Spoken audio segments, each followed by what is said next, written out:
Hello, I'm Will Yeoman, CEO of Writing WA, and welcome to another episode of Pod Street, Writing WA's official podcast. Today it's my great pleasure to be joined by local author and illustrator Maria Blackman. Maria is a writer and illustrator living on Whadjuk Noongar Boodjar, Perth, Western Australia. She is a lifelong bookworm who studied art and then later became a high school English teacher. Becoming a parent rekindled her passion for creating her own art and stories. Being immersed in children's literature, she began drawing and writing again. She loves the tactile experience of working with traditional illustration mediums and having fun writing stories that children, and grown-ups, can relate to. When a Tawny Frogmouth flew into her front garden one night, it became the inspiration behind Little Boo and her adventures as a cheeky Tawny Frogmouth chick. Maria is not sure where the original Tawny Frogmouth is now, but she's lucky to live near an urban wetland with many tawny frogmouths and other wildlife. Her first picture book, Hoo Hoo Peekaboo, was published in 2023. Hoo Hoo Squawk Squawk will be published in March 2025, which is pretty much where we find ourselves almost now. Maria, welcome to the show. Thank you for having me. So I guess I'd love to start by asking you about your passion for not just illustration and writing for children and adults, but also these wonderful creatures, because let's face it, Tawny Frogmouths are bloody cute. They are my favourite bird, and I just find them so fascinating on so many levels. So as you explained in your intro, we had a Tawny Frogmouth that flew into our tree one night, and we were quite baffled for weeks about what this strange noise was that we were hearing in the middle of the night. Because the Tawny Frogmouth, they don't make the same kind of hoot hoot that an owl would make. So it took us quite a while to figure out what it was. And then I found that there were lots of them at Lake Herdsman, which is near where I live. And I did all this reading on the internet about them and found out all about their funny little habits and their camouflage and the sounds that they make, which is more of a hoo instead of a hoot hoot. And the more I read about them, the more I fell in love with them, and I thought there's so much storytelling that I can do with these animals. Okay, so you've got, you're about to have the second book coming out very soon, and that's one of the reasons we're doing this podcast. At the time of recording, we're only 2 weeks away of the launch of the second book. And I'm just wondering about this beautiful idea of having, characters that continue through a series of books, because it's not uncommon, particularly in children's books. And I think it's a lovely way of engaging children, and their parents, long term, rather than just thinking, okay, you've got this one book, one character, that's it, move on to something else. But here you've got that sense of continuity. And as you said yourself, you can see potential for more. Yeah. Well, the first book was about wanting to stay up late and play games. And with that one, Hoo Hoo Peekaboo, it was about playing peekaboo. Of course, our Tawny Frogmouth character is too good at camouflaging, so her friends got a bit upset when they couldn't find her. The second book, the one that's about to come out, is about making lots of noise and annoying the grown-ups around you. So, again, something that parents and children can relate to. And we'll see what other adventures our little character gets up to in the future. Now, you're also a teacher, and I'm wondering to what extent that part of your life feeds into your ability to tell stories, and how that connects in a very real way to, being in front of an audience, not just a single child, but an actual audience of children, and telling them a story. So in my days as an English teacher, I don't teach English so much now, I'm in a different area, but in my days as an English high school teacher, we spent a lot of time, deconstructing texts, and you get this really analytical insight into how characters and setting and conflicts and issues come together in a piece of writing. So it's really fun to be on the other side of that and coming up with your own characters and settings and giving them little problems to overcome. And it doesn't matter if you're writing for children or for grown-ups. It's just sort of, depends on the context. So for children, I was always thinking with these picture books, what are the adventures or what are the things that children like to get up to? So it might be staying up late when you're told you have to go to bed, but, that's no fun. Or you want to make lots of noise and have fun with your friends, and the grown-ups are saying, oh, can you go play over there? You're being a bit noisy. So I think, having that experience of being an English teacher, you get that understanding of how texts work, but then it's also a lot of fun being on that other side of then creating the text yourself and hoping that your audience can then see themselves in the story and the characters that you've created. Yeah, look, that's a wonderful explanation, I guess, in so many ways. I'm still curious about that relationship between the visual aspects and the writing, because am I right in thinking that you're an art, or you're trained as an artist first, or you're an artist first before even becoming a teacher? And I'm just thinking about where that passion can, well, they bleed into each other in a sense, don't they? That is particularly with children's books, but also with graphic novels. There's no real separation, is there? Yeah, picture books, graphic novels. There are a lot of real interesting hybrid texts as well. They're becoming more popular. So I did train as an artist originally. My career has been through many twists and turns. So I've been an artist, I've been a teacher teaching all sorts of things.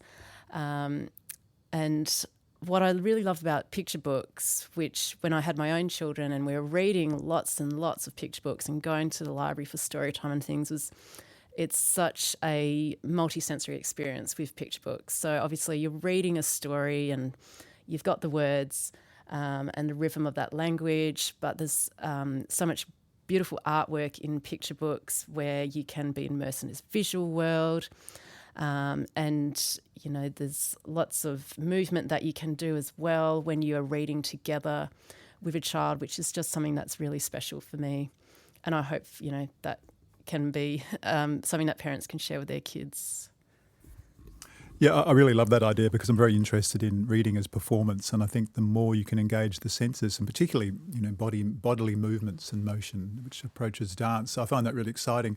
But I'm also interested in this idea of the so-called traditional book, the paper book, as opposed to the online experience, because so many children today are considered to be digital natives, I suppose, and they're so used to it. And I've heard stories of some toddlers sort of tapping on the book to try and swipe, and that's quite frightening, isn't it?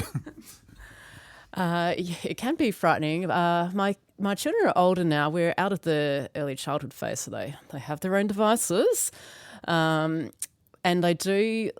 But they're still reading. They love to read library books through Libby, which we encourage. But we still have lots of physical books, and the physical books are always, I don't know, they're just special. And particularly with children in the early years, the reading is, I don't know, I wouldn't say the reading is secondary, but the experience of reading together with the parent or the adult caregiver is just as important for me. So that's sitting together, turning the pages together. I think that's all part of the process as well. And if you can share that excitement of seeing things on the page and doing the animal sounds or whatever it is together, I think is all part of that experience, which to me is just really important. I wanted to ask you now about your own reading habits and your own, reading for pleasure or reading for work, obviously, as a teacher. And I'm assuming they're quite different. But I also know that a lot of people who write for children will read a lot of children's books by other authors. Oh, goodness. I read a lot and I read widely. So I've read hundreds and hundreds of picture books over the last 11 years with my own children. And I still have a collection of picture books. I have a special shelf for picture books. So those never get thrown out of our house. Not that we're throwing out books, but we might give them away. So I read a lot of picture books, and I read also a lot of literary fiction, and a lot of sort of textbooks as well for my work. So I'm reading all sorts of things. There's a lot of context switching, actually. I'm often going from children's fiction to adult fiction, non-fiction, and kind of anything in between, really. I know this is always a difficult question, but are there any particular favourites, either an author or an illustrator or a book, both in the literary fiction and in the children's fiction realm? So Freya Blackwood would be one of my favourite illustrators, picture book illustrators. I find her work absolutely beautiful. The characters that she creates, and you can really see them moving across the page. Of course, I've always loved Sean Tan, who's a wonderful local West Australian creative, and the worlds that he creates. And I think he's just absolutely amazing, the worlds that he creates using both text and imagery, visual imagery. I've got a big collection of Margaret Atwood on my shelf. Currently reading Alexis Wright's Praiseworthy, which is going to take me some time because it's very, very thick, but I'm really enjoying the world that she's created. What else am I reading? I've got a big stack of books on my bedside table. The stack of books never seems to shrink very much. It shrinks a little bit, and then there's always another couple of books that get added to it. You're clearly invested in the future of the book, and that's something else that really interests me. Where people see that future, whether it's when ebooks first came out, everyone was proclaiming the death of the print book. Well, that didn't happen, obviously. In fact, they probably became even more popular. And so, and it's always hard to predict the future, but in a world of ever evolving technology and the advent of AI, for example, one has to wonder where the future of the physical book actually lies. Oh, I like that question. It's very, very philosophical. I have been actually reading a non-fiction book about the history of books, and it's very interesting how the technology of the book has been around for so long, and despite all the other technological advances, that simple technology of having printed pages that are bound together in a physical thing that you hold that you can take language out of, I don't think it's ever really going to go away. I guess sort of popularity can wane a bit when you get, everybody's talking about AI now, so the popularity of AI obviously is big at the moment, and perhaps physical books and physical reading has dipped a little bit. But I think it's one of those technologies, it's like the wheel. We're always going to need it. We're always going to be using it in one form or the other, I think. Yeah, it's always interested me to note the overlapping of technologies. It's not like I think some sci-fi writers and filmmakers used to imagine a future where everything was new. Whereas if you think about something like where we are today, we're, new technology side by side with really old technology. It doesn't happen like that, does it? And I kind of feel the book is like that too. Yeah, absolutely. I mean, I use things like a laptop and programs like Scrivener for writing, but I always start with handwriting my notes when I've got an idea for something, and I often will handwrite quite a lot of pages in a physical notebook before I actually start doing any of the draft, because I think the simpler your technology is, the easier you can have that quick transfer and generation of ideas. Not to say that, our new digital technologies aren't useful, but obviously the simplicity of that pen to paper or pencil to paper, I think, is what makes it such an enduring technology. The simpler, the better sometimes. Yeah, just as an illustration, I know people can't actually see what's on the desk at the moment, but I've got a traditional notebook, very lovely one, which uses recycled paper. It's got a little built-in sort of pencil case there. Great for brainstorming. I've got the freedom of the blank page there. But side by side, I've got my electronic to-do lists, which are linked to my phone and everything. But the important thing to note too is I've got a Surface Pro, and I've also got a Samsung phone, both of which have pens. They have styluses. So for me, that's where the old and the new technology meets. And I'm wondering from your perspective too, that kind of freedom to brainstorm, to create, and then move into a different space. I mean, you've sort of described it already, how you might start with the traditional pen and paper and then move more into Scrivener or something like that.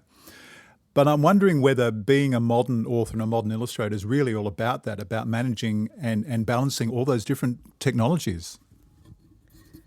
Yeah, it's interesting because with these two books, I've used watercolour illustration, and it's a lovely medium to work with, but it has a lot of technical constraints. And sometimes I do think maybe I need to get a digital watercolour program happening, because one blob in the wrong place, you can't erase watercolour once it's been applied to the paper. So sometimes I think to myself, maybe I should branch out into digital illustration. That might make my life a bit easier. But I do really enjoy that tactile, the tactile mediums of working with paint and paper. And it's just something that I've always come back to. I think from my art practice back in my late teens and early 20s, it was a lot of very tactile stuff, using fibres and textiles and dyes and inks, and which is also why I've been drawn to the sort of wildlife and natural world that you see in these two picture books.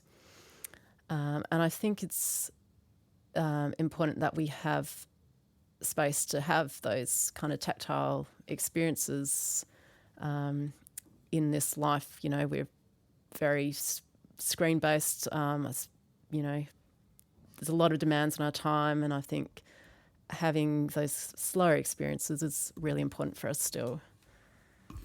Yeah, I mean, that's interesting too, because the way you're describing it is it involves a certain amount of pragmatism as well. Like I often think those traditional skills are so important to preserve, and that could be something you could carry on in your practice. But at the end of the day, like you mentioned, maybe sometimes you could go to a program like Fresco or Concepts or something and use the watercolour, because they are amazing. They're absolutely amazing.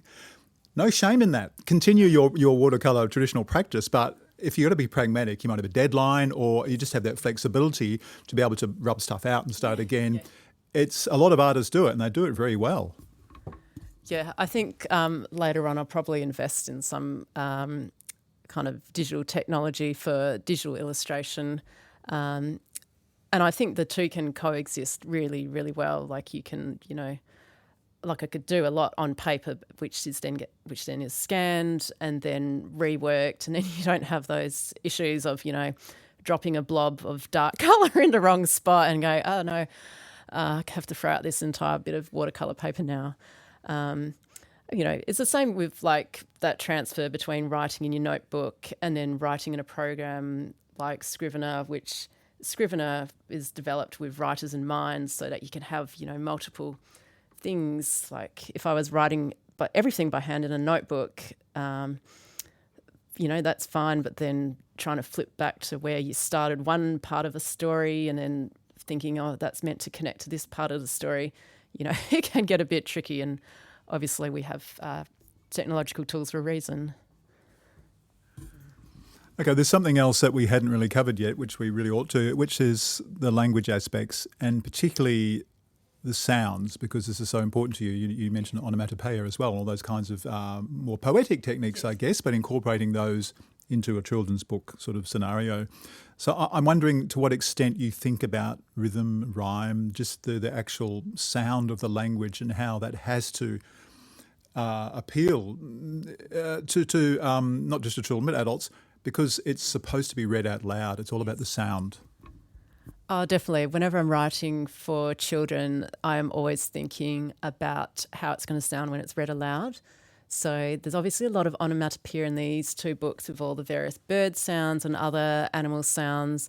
But I've also tried to create, it's not a rhyming text, but I've tried to create some rhythm so that when you're reading it, you can see where the characters are playing, or where the mummy is telling off the chick, or when it's a quieter moment or there's more action.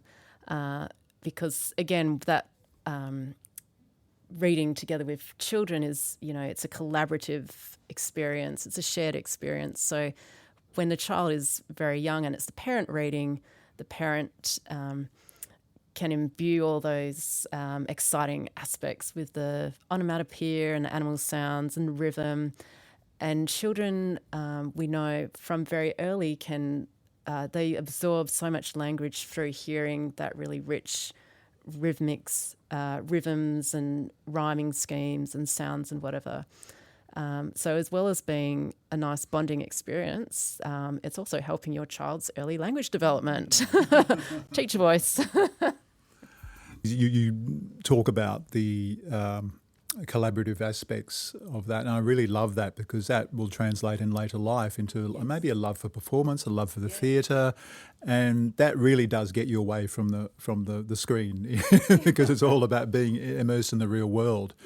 Maria, we've covered quite a lot of ground. Is there anything else you'd like to talk about before we wrap up for today? Oh, just to go back to your earlier question about favourite author, I'm really loving Bora Chung and her short stories at the moment. They're very strange and creepy and full of sometimes quite gruesome things that happen. But there's just something about them that I can't stop reading her work. Not that my picture books are gruesome or creepy or anything like that. Okay, well, thank you for that. That's wonderful. So we should mention, of course, that for people who are listening, it's the 14th of February today as we're recording. If you're listening ahead of the 1st of March, you can book for the launch Saturday the 1st of March at 3 p.m.